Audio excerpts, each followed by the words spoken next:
ಏಸು ನೀರಿನ ಮೇಲೆ ನಡೆಯುವುದು. ಒಮ್ಮೆ ಏಸು ಮತ್ತು ಅವರ ಶಿಷ್ಯರು 5,000 ಜನರಿಗೆ ಆಹಾರವನ್ನು ನೀಡಿದ್ದರು. ಅವರು ತಿಂದು ಮುಗಿಸಿದ ನಂತರ ಏಸು ತನ್ನ ಶಿಷ್ಯರಿಗೆ ದೋಣಿಯಲ್ಲಿ ಹೋಗಿ ಸರೋವರವನ್ನು ದಾಟಿ ಬೇರೆ ಪಟ್ಟಣಕ್ಕೆ ಹೋಗಿ ಆ ಜನರಿಗೂ ಆಹಾರವನ್ನು ನೀಡಲು ಹೇಳಿದನು.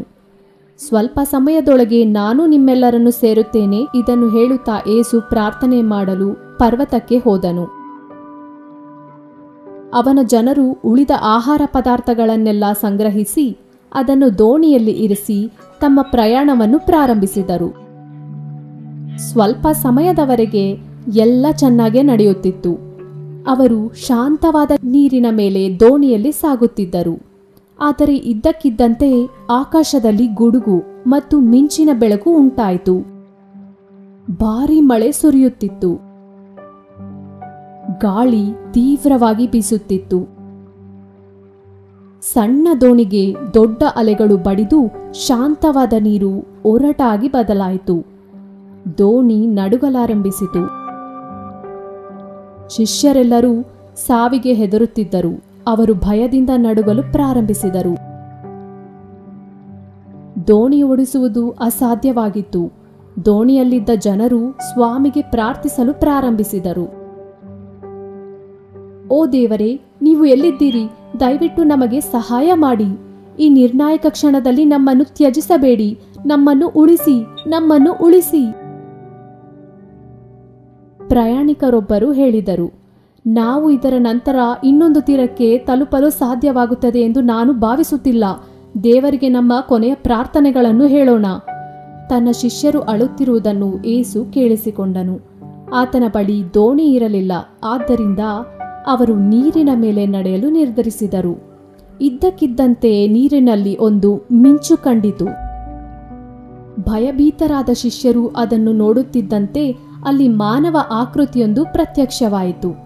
ಅದರಲ್ಲಿ ಒಬ್ಬರು, ಅರೆ ನೋಡಿ, ಯಾರೋ ನೀರಿನ ಮೇಲೆ ನಡೆಯುತ್ತಿದ್ದಾರೆ ಹಾಗೂ ಅವರು ನಮ್ಮ ಕಡೆಗೆ ಬರುತ್ತಿದ್ದಾರೆ ಎಂದು ನಾನು ಭಾವಿಸುತ್ತೇನೆ.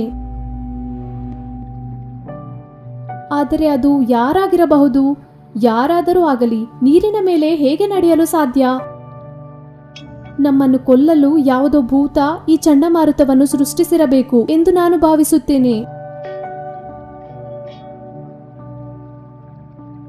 ಆಗ ದೋಣಿಯಲ್ಲಿದ್ದ ಎಲ್ಲರೂ ತೀವ್ರವಾಗಿ ಭಯಭೀತರಾದರು. ನನ್ನ ಮಕ್ಕಳೇ, ಶಾಂತವಾಗಿರಿ. ಅದು ನಾನೇ, ಯೇಸು. ಭಯಪಡಬೇಡಿ. ನಾನು ನಿಮಗೆ ಸಹಾಯ ಮಾಡಲೆಂದೇ ಬಂದಿರುವೆನು. ಅದರಲ್ಲಿ ಪೀಟರ್ ಎಂಬ ಶಿಷ್ಯ ಒಬ್ಬ, ಓ ದೇವರೇ, ಅದು ನೀವೇನಾ? ಅದು ನಿಜವಾದರೆ ಮೊದಲು ನನ್ನನ್ನು ನಿಮ್ಮ ಬಳಿಗೆ ಕರೆದುಕೊಳ್ಳಿ. ಪೀಟರ್ ದೋಣಿಯಿಂದ ಇಳಿದು ಏಸುವಿನ ಕಡೆಗೆ ನೀರಿನ ಮೇಲೆ ನಡೆಯಲು ಪ್ರಾರಂಭಿಸಿದನು. ಆದರೆ ಒಂದು ಕ್ಷಣ ಪೀಟರ್ ತನ್ನ ಗಮನವನ್ನು ಏಸುವಿನ ಕಡೆಯಿಂದ ಚಂಡಮಾರುತದ ಕಡೆಗೆ ಬದಲಾಯಿಸಿದನು. ಅವನು ಹೆದರಿ ಇದ್ದಕ್ಕಿದ್ದಂತೆ ಅವನು ನೀರಿನಲ್ಲಿ ಮುಳುಗಲು ಪ್ರಾರಂಭಿಸಿದನು ಮತ್ತು ಸಹಾಯಕ್ಕಾಗಿ ಏಸುವನ್ನು ಕರೆದನು. ಓ ಸ್ವಾಮಿ, ನನ್ನನ್ನು ಉಳಿಸಿ, ನನ್ನನ್ನು ಉಳಿಸಿ.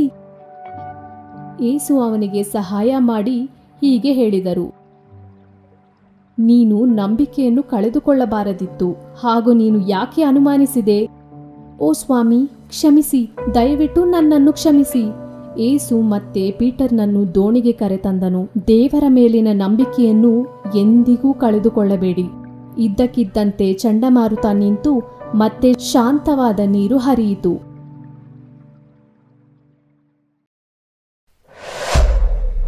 ಪೆಬಲ್ಸ್ ಕನ್ನಡ